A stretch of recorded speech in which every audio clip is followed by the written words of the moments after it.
오늘 찬양 410목장, 419목장 감사드립니다. 오늘 본문의 말씀을 가지고 삶으로 증거되어지는 우리의 믿음이라는 주제로 함께 말씀을 나누도록 하겠습니다. 우리 옆사람과 인사하도록 하겠습니다. 사랑하고 축복합니다. 다시 한번 인사하겠습니다. 어떤 인사를 할까? 제가 더 섬겨드리겠습니다. 인사를 했으면 받아야죠. 감사합니다. 네, 오늘 본문의 말씀을 가지고 함께 나누겠습니다. 우리가 시대별로 조금 그리스도인들이다라고 하면은 우리가 조금 다가오는 조금 느낌이 다를 거예요. 제가 아무래도 중고등부 친구들을 담당하고 있다 보니까 중고등부 친구들한테 너 학교 가서 너가 예수님 믿는다고 티를 내냐? 라고 이런 이야기들을 자주 물어보는데 한 5, 6년 정도, 10년 정도? 그리고 제가 중고등학교 때만 해도 이제 처음에 딱 반에 들어가면은 이제 거의 이제 서로 친해지기 위해서 호구 조사를 하잖아요. 그러면은 물론 이제 너 어디 학교 나왔냐 이런 것도 하지만 너 어느 교회 다니냐 이런 것들이 조금 자연스럽게 나왔는데 저는 그것을 기대하고 이제 아이들한테 자신 있게 물어봅니다. 너 학교에서 교회 다닌다고 이야기하냐? 라 그러면 요즘에는 조금 이게 없는 것 같아요. 그래서 이제 교회에서 친구 초청 잔치나 이런 거를 하려고 이제 친구들 초청장 이렇게 주거나 그러면은 나 교회 다니는데 이런 갑자기 드러나는 그리스도인들이 새삼스레 많아졌다라고 합니다. 예전에는 진짜 그리스도인이다라 그러면은 저 어릴 때만 해도 이제 골목에서 이쪽 끝에 슈퍼에 있었는데 거기 가가지고 저 이거 과자 좀 먹을게 엄마가 이따 돈 준대요 그러면은 저기 누구 집 딸이구나 이렇게 하면서 자연스럽게 외상 이게 먹혔었는데 요즘에는 이게 잘 안 먹히는 것 같더라고요. 잘 모르겠어요. 제가 요즘에 잘 안 시도를 해봐서. 근데 이런 것들이 잘 안 되더라고요. 그래서 성경에서 조금 이 그리스도인들이라는 것이 언제 나왔나 보니까 사도행전 11장 26절의 말씀에 이렇게 나와 있습니다. 우리 말씀 함께 읽어보도록 하겠습니다. 함께 읽겠습니다. 만남에 안디옥에 데리고 와서 둘이 교회에 1년간 모여 있어 큰 무리를 가르쳤고 제자들이 안디옥에서 비로소 그리스도인이라 일컬음을 받게 되었더라. 아멘. 이제 사도행전에서 스데반 집사가 돌로 죽임을 받고 난 뒤에 이제 그리스도인들이 막 흩어져서 각양각지에 이제 흩어진 그리스도인들이 되었습니다. 그래서 이 구브로와 안디옥에 이르렀을 때에 이제 그곳에서 하나님의 마음이 퍼졌을 때 그 안디옥에서 말씀을 가르치고 있는 그 가르침을 받는 사람들이 다른 사람들이 그 사람들을 볼 때 1년 동안 말씀을 듣고 배우고 있는 그 사람들을 보니까 저 사람들은 뭔가 다르구나 라고 해서 저 사람들은 그리스도인이다 라고 일컬음을 받았다 라고 이렇게 이야기합니다. 이때 그리스도인들은 스스로 나는 그리스도인입니다 라고 이렇게 이야기한 것이 아니라 그들이 공부한 것 그리고 그들이 배우고 있는 것 들은 것 그 삶을 통해서 그러한 것이 흘러갔을 때에 다른 사람들이 이방인들이 보고 저 사람들은 뭔가 다르구나 그리스도인들이구나 이렇게 칭하였다라는 것입니다. 그런데 생각하면 우리의 과거도 그랬을 것입니다. 물론 제가 직접적으로 경험한 시대는 아니지만 가난으로 무지가 가득했던 그 시절 가운데에 우리나라에 이제 선교사님들이 오셔서 근대적인 교육과 의료시설과 학문들을 배우게 해줌으로써 이제 환자들을 치료해주고 이곳 가운데에서 하나님의 마음, 복음을 전했을 때에 그것을 토대로 우리 가운데 복음이 흘러왔다라는 것입니다. 그런데 중요한 것은 무엇이냐면은 이 시대 가운데 예수님을 믿는다 선교사님들을 통해서 그 복음의 메시지를 들은 사람들이 어떻게 했냐면은 새참을 끊고 반주를 끊고 낮은 여성 인권들이 자유를 외치기 시작했고 도박으로 가득 찼던 그 삶이 복음을 듣고 변화되었다라는 것입니다. 그래서 예수님을 믿는 것은 뭔가 삶의 변화가 일어나는구나 라고 해서 이 그리스도의 복음이 퍼지기 시작하였다라는 것입니다. 그래서 믿지 않는 사람들이 누가 봐도 저거 누구 집 김씨 아저씨가 그동안의 삶이 완전 동네 불황배였는데 정말로 멋진 그리스도인이 되었대 라고 하면서 그들의 삶을 통해서 복음이 증거되었다라는 사실입니다. 우리가 이러한 모습을 봤을 때 오늘날 우리의 모습을 함께 생각해 보았으면 좋겠습니다. 물론 중요한 것은 우리에게 어떠한 의가 있기 때문에 우리의 선한 행동이 나올 수 있다는 것이 아닙니다. 이 말은 구원을 받았다고 하면서 우리의 삶이 그 말씀에 따라 사는 삶이 아니라 우리의 예전의 모습들, 하나님을 알기 전의 모습들과 별반 차이가 없다라는 우리의 현 상황에 놓여진 것입니다. 그래서 이것을 강조하다 보니까 오늘 본문의 말씀인 야고보서는 성경의 정경화의 과정을 거칠 때 조금 어려운 부분이 있었습니다.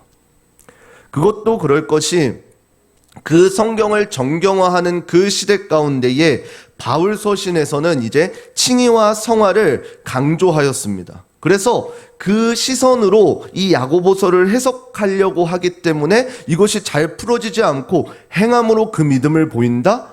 분명히 우리는 예수 그리스도의 은혜로 구원을 받았는데 이러한 관점, 큰 주제가 있었기 때문에 이 야고보서를 해석하는 데에 어려움을 겪었다라는 것입니다.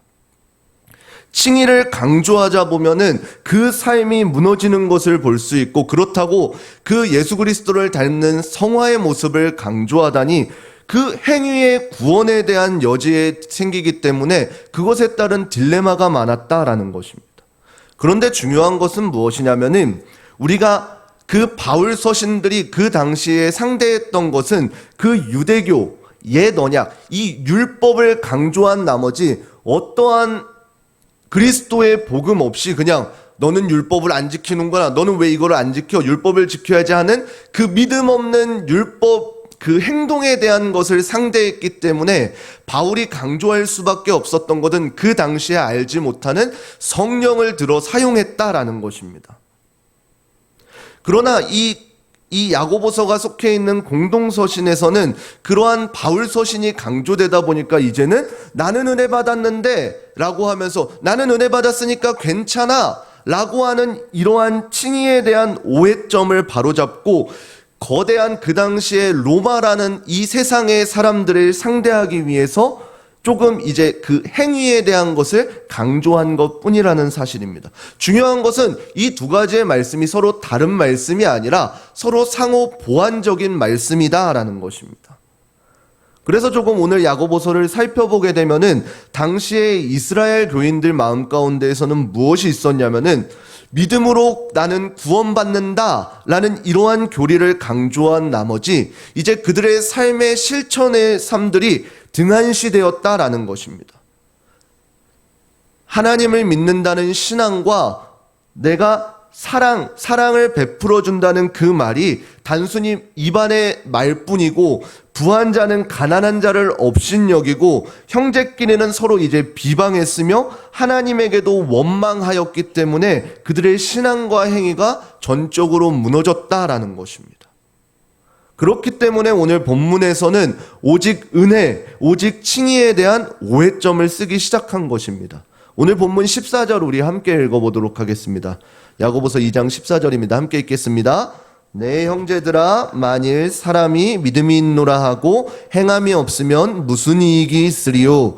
그 믿음이 능히 자기를 구원하겠느냐? 아멘. 실질적으로 나는 이제 믿음이 있다고 하면서 정작 형제나 자매가 헐벗고 일용할 양식이 없는데 그들에게 그저 평안히 가십시오, 더웁게 하십시오, 배를 배부르게 하십시오 라고 하면서 그 몸에 쓸 것을 주지 않으면은 그 사람들에게 어떠한 유익이 있겠느냐라는 것입니다. 우리가 사회생활을 하면서 이제 가장 많이 하는 빈말 있죠. 지나가다 오랜만에 동창을 딱 만나면은 누구야, 우리 언제 밥 한번 먹자 라고 하면은 쌩하고 지나가면은 헤어져 버려요. 끝이에요. 기억이 나진 않아요.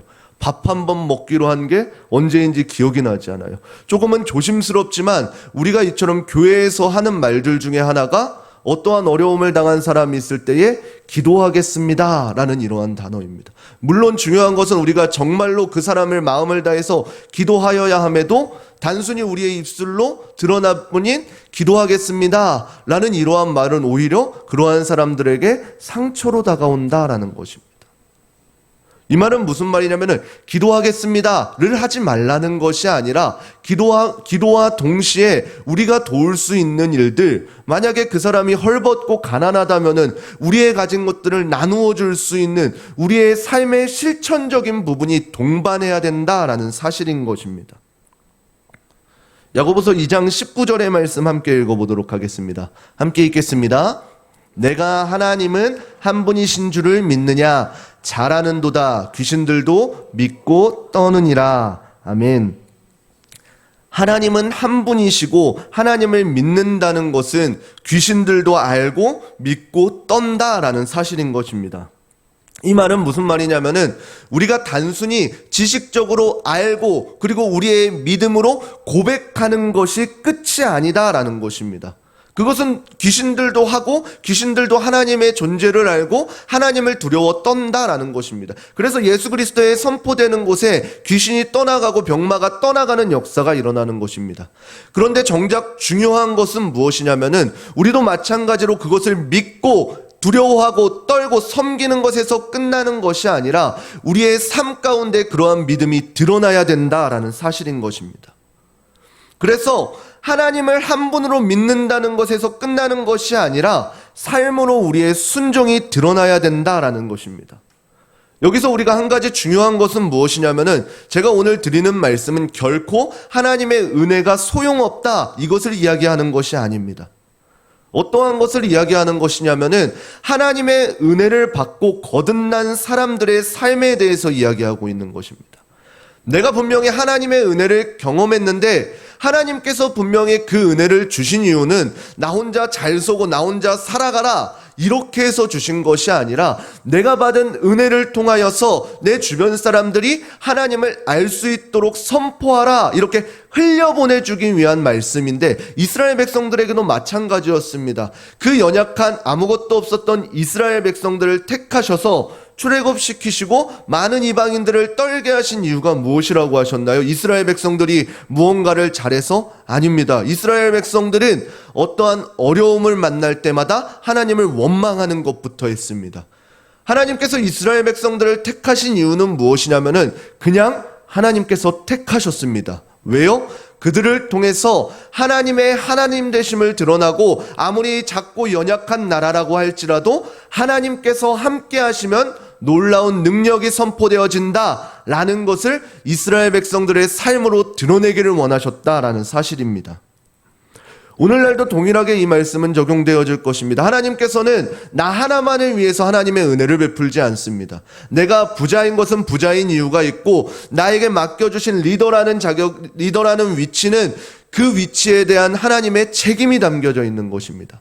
단순히 이 세상 가운데에서 세워지는 것이 아니라 그 세워짐을 통해서 분명한 하나님의 목적이 담겨 있다는 사실입니다. 우리가 한때 떠들썩했던 구원파의 이야기를 너무나도 잘 알고 있을 것입니다. 그 사람들은 구원받는 날이 언제인지 세세하게 따져가면서 당신은 구원받은 날을 알고 있습니까? 라는 질문에 대답 못하면 그 사람들은 진정으로 구원받은 것이 아닙니다. 그리고 그 사람들은 그 구원받은 날을 기점으로 이제는 우리가 구원받았기 때문에 앞으로의 삶은 전혀 상관없다라는 이러한 식으로 살아가고 있습니다. 우리 옆 사람에게 물어보겠습니다. 구원받은 날짜가 언제이십니까? 이거는 질문해도 괜찮습니다. 구원받은 날짜가 언제이십니까? 예, 물론 알고 계신 분도 있겠지만 그보다 더 중요한 것은 무엇인가요? 구원받았다고 하는 거 우리가 선포해야 됩니다. 그러나 더 중요한 것은 무엇이에요? 그 구원받은 삶 이후에 하나님과 교제하며 어떻게 살아가는지가 더 중요하다는 것입니다. 단순히 내가 구원받아서 끝이야 라고 하고 내가 원하는 대로 내가 하고 싶은 대로 살아간다면은 그 삶 끝에는 어떻게 하나요? 저 사람 구원받았다고 하면서 왜 저렇게 살아? 라고 하면서 저를 욕할까요? 제가 믿는 하나님을 욕하게 될까요? 그렇게 되어진다는 것입니다. 그래서 반대로 이야기하면 우리의 삶이 얼마나 중요한가입니다. 세상 사람들은 우리를 바라볼 때 단순히 우리 한 사람만을 욕하지 않습니다. 내가 그리스도인입니다. 내가 주변 사람들에게 전도를 시작한 이상 우리 가운데에서는 여기 낙인이 그리스도인 찍혀 있습니다. 그래서 우리가 잘할 때에는 하나님께서 영광 받으시고, 반대로 우리가 못할 때에는 하나님을 욕먹이는 삶이 되어진다라는 사실인 것입니다. 다시 한번 강조드립니다. 여기서 중요한 것은 우리의 어떠한 행위로 구원받을 수 있다라는 이러한 이야기가 아닙니다. 그러나 그 믿음으로 구원받은 자들이 마땅히 살아내야 될 삶이 있다라는 것입니다. 이것은 로마서에도 마찬가지로 그 삶을 이야기하고 있습니다. 로마서 6장 16절의 말씀 함께 읽어보겠습니다. 함께 읽겠습니다. 너희 자신을 종으로 들여 누구에게 순종하든지 그 순종함을 받은 자의 종이 되는 줄을 너희가 알지 못하느냐. 혹은 죄의 종으로 사망에 이르고 혹은 순종의 종으로 의에 이르느니라. 아멘. 우리가 살아갈 때에 우리의 행하는 행동들을 통해서 우리가 하나님의 자녀인지 아니면 사단의 속임에 속이고 있는지를 나뉘어지게 된다라는 것입니다. 내가 하나님의 말씀을 듣고 하나님의 말씀에 순종하며 나아갈 때에는 하나님께 속하여 있는 자가 되어지고, 반대로 내가 원하는 대로 나의 욕심을 살다 보면은 사단의 꼬임에 넘어가는 그 죄의 종으로 끌려가게 되어진다는 사실입니다. 이것은 간단한 이치입니다. 우리가 하나님을 따라가게 되면 하나님의 자녀가 되어지는 것이고, 내가 내 맘대로 살아가다 보면 그 끝에는 죄의 종이 되어버린다는 그 간단한 이치입니다. 로마서 10장 10절의 말씀 함께 읽어보도록 하겠습니다. 함께 읽겠습니다. 사람이 마음으로 믿어 의에 이르고 입으로 시인하여 구원에 이르느니라. 아멘. 단순히 마음으로 믿어서 의에 이뤄지게 되는 것에서 끝이 아니라 우리의 입술 가운데에서 예수를 주로 시인하는 이것이 우리를 구원에 이르게 한다라는 사실인 것입니다. 오늘 본문에서는 이러한 예를 구체적으로 들고 있습니다. 만일 형제나 자매가 헐벗고 일용할 양식이 없을 때에 그들에게 필요한 것은 무엇인가요? 헐벗는 자에게는 옷이 필요하고, 추운 자에게는 옷이 필요하고요. 그 양식이 없는 자에게는 간단한 이런 이치인 것입니다. 우리가 단순히 그 입술로 평안히 가십시오, 예수님을 믿으십시오, 다 잘 될 것입니다, 이러한 것이 끝이 아니라 그 사람의 필요를 채워줄 수 있어야 된다는 것입니다. 우리가 굳건한 믿음을 지키는 것 물론 중요합니다. 아니, 정말로 중요합니다. 그러나 그만큼 우리는 주변을 둘러볼 수 있어야 됩니다. 그들에게 필요한 것이 무엇인지, 내가 나눌 수 있는 것이 무엇인지, 단순히 우리의 입술로 믿음을 이야기하는 것이 아니라 우리의 삶 가운데에서 그리스도의 향기가 내야 되는 줄을 믿습니다. 예수님께서 이 땅 가운데 오신 이유가 무엇인가요? 가장 큰 이유는 예수님께서는 우리의 죄를 담당해 주시기 위해서 이 땅 가운데 오셨습니다. 우리의 죄를 위해서 하나님께서는 이미 우리에게 약속하신 그 말씀 그대로 공의로 우리를 다스리기 위해서 철저하게 피 흘림이 필요해야 됐습니다. 그 죄의 대가시 필요했기 때문에. 그래서 구약에서는 단순히 제사를 반복적으로 드리는 것에서 끝나는 것이 아니라 그 반복적인 제사를 완전하게 끊어줄 자가 필요했습니다. 그것은 죄가 없으셔야 됐습니다. 그렇기 때문에 예수 그리스도께서 인간의 흐름의 탄생이 아니라 그 원죄를 가진 자가 아니라 성령으로 잉태되어 여자의 후손으로 이 땅 가운데 오셔서 우리의 죄를 담당해 주셨다는 사실입니다. 그런데 이것에서의 뿐만이 아닙니다. 예수님께서 이 땅에 오신 이유 두 번째는 무엇이냐면은 이 땅 가운데에서 하나님의 말씀을 어떻게 순종하는지 예수님께서 보여주셨다는 사실인 것입니다. 예수님께서는 이 땅에 오실 때에 아무런 목적 없이 오신 분이 아닙니다. 만약에 우리의 죄를 대속해 주기 위해서만 오셨다면은 이 땅에 인간의 모습으로 오신 이후에 그 신성을 가지고 인성을 동시에 가지고 그냥 피 흘리시고 십자가에 지셨으면 끝입니다. 그러나 이 땅 가운데 공생애를 살고 예수님께서 30년여간을 살았다는 그 이유는 무엇이냐면은 이 땅 가운데에서 하나님의 말씀을 들고 살아가는 그 길을 우리에게 알게 하셔 주셨다는 것입니다. 그 누가 죽기 위해서 가는 것을 좋아하겠습니까?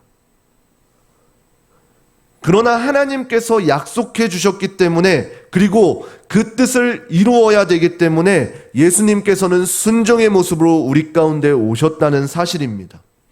그래서 우리가 오늘날 우리의 삶을 살아갈 때에도 순종의 모습이 필요한 것입니다. 하나님의 말씀 가운데에 하나님의 마음이 무엇인지를 발견하고, 우리는 그 하나님의 뜻대로 살아갈 방법이 없기 때문에 그 말씀으로 힘입어서 말씀에 순종하는 삶을 우리가 살아야 한다는 것입니다. 그래서 단순히 입술의 아멘으로 끝나는 것이 아니라 예수 그리스도의 십자가의 길을 우리도 걸어가기 때문에 순종의 모습이 삶으로 드러나야 된다는 것입니다. 그리고 믿지 않는 자들이 우리의 모습을 보았을 때에 그 사람들은 우리의 삶을 통해서 우리가 예수 그리스도를 증거해야 된다는 사실입니다. 단순히 지식적인 믿음이 아니라 그 믿음이 우리의 삶으로 증거되어져야 한다는 사실입니다. 오늘 본문 뒤에 보게 되어지면은 이제 두 명의 인물로 예를 드러나게 됩니다. 우리가 너무나도 잘 알고 있는 아브라함과 라합입니다.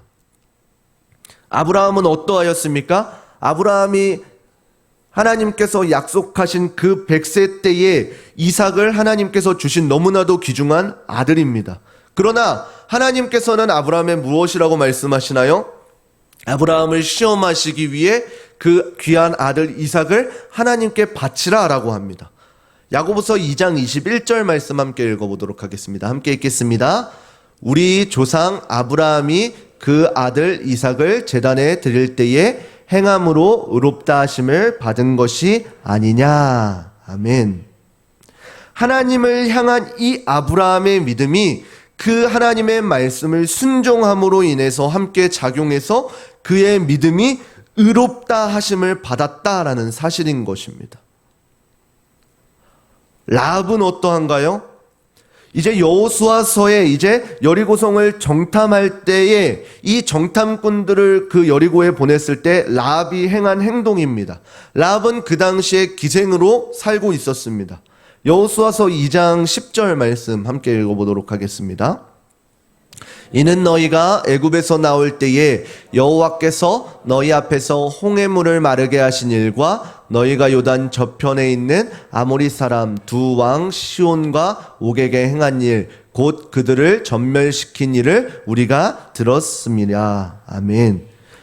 라합이 그 소문을 통해 들려주신 이스라엘 백성들과 함께 하시는 하나님의 행한 일들을 보고, 아, 이분은 참 하나님이시구나 함을 알게 되어지고 이스라엘의 정탐꾼을 숨겨주게 되어졌다라는 사실입니다.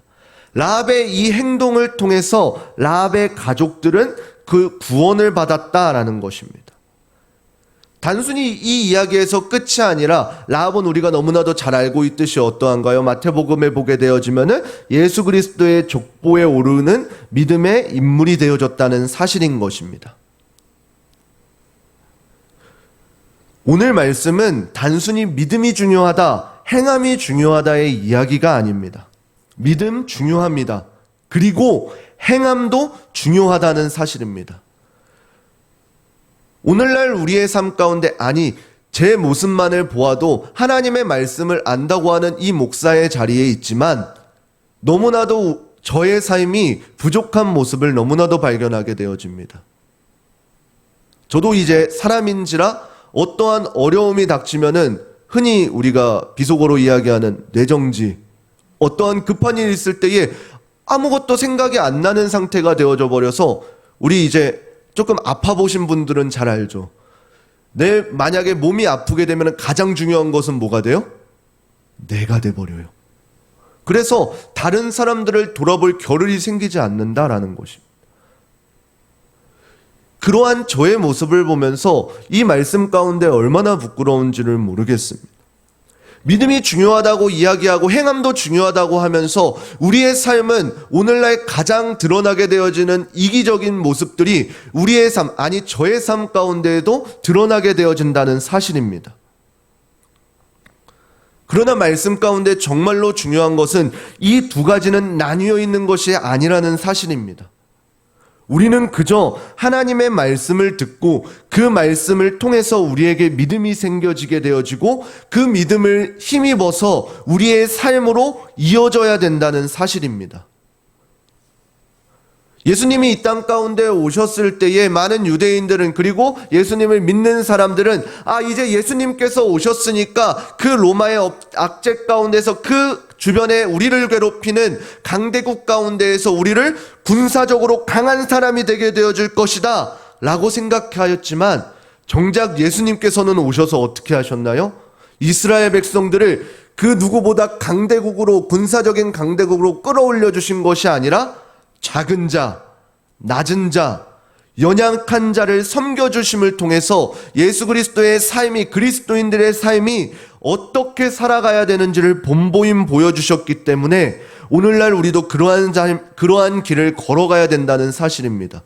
내가 예수 그리스도를 믿었으니 오늘날 모든 삶 가운데에서 승승장구하고 잘 나가, 이러한 것을 원하시는 것이 아니라, 단순히 내가 예수님을 믿었더니 나의 사업들이 잘 돼가는 것 같아, 이러한 것들을 원하시는 것이 아니라, 예수님을 믿었더니 내가 하고 싶지 않더라도 섬겨주게 되었어. 저 사람이 나를 핍박하는 자였는데 과거에는 믿게 보였으나 긍휼함이 내 눈에 생겼어. 이러한 고백들이 우리 가운데 드러나야 될 줄을 믿습니다. 연약한 자를 섬겨주기 위해서, 작은 자를 일으켜주기 위해서, 가난한 자를 도와주기 위해서. 우리 다시 한번 옆 사람에게 인사하겠습니다. 제가 더 섬겨드리겠습니다. 이건 말뿐이 아닙니다. 저는 우리제일교회가 그러한 삶을 살았으면 좋겠습니다. 가난한 자나 부한 자나 높은 자에 있는 사람이나 낮은 자에 있는 사람이나 그러한 것들로 따지는 것이 아니라, 내가 더 예수님의 사랑을 많이 받았기 때문에 섬겨주고, 내가 더 예수님의 사랑을 깊이 깨달았기 때문에 섬겨주고, 내가 더 하나님의 마음을 알기 때문에 더욱더 낮아질 수 있는, 그래서 누군가를 끌어내리는 것이 아니라 자꾸만 세워줄 수 있는 그러한 공동체가 되기를 축복합니다. 그래서 오늘날 그리스도인이라는 삶을 살아가는 우리들이 이 땅에서의 살아갈 때에 자꾸만 세상에서의 흐름의 사람들이 아니라, 자기만을 원하는 사람들이 아니라, 하나님께서 진정으로 원하시는 것, 몸소 그 아들 예수 그리스도를 통해서 우리에게 보여주신 사랑을 힘입어서, 그것이 우리의 믿음이 되어서 믿음의 삶을 살아갈 수 있는, 그리고 그 삶을 통해서 증거되어지는 우리의 믿음의 고백이 되어지기를 주님의 이름으로 축원합니다.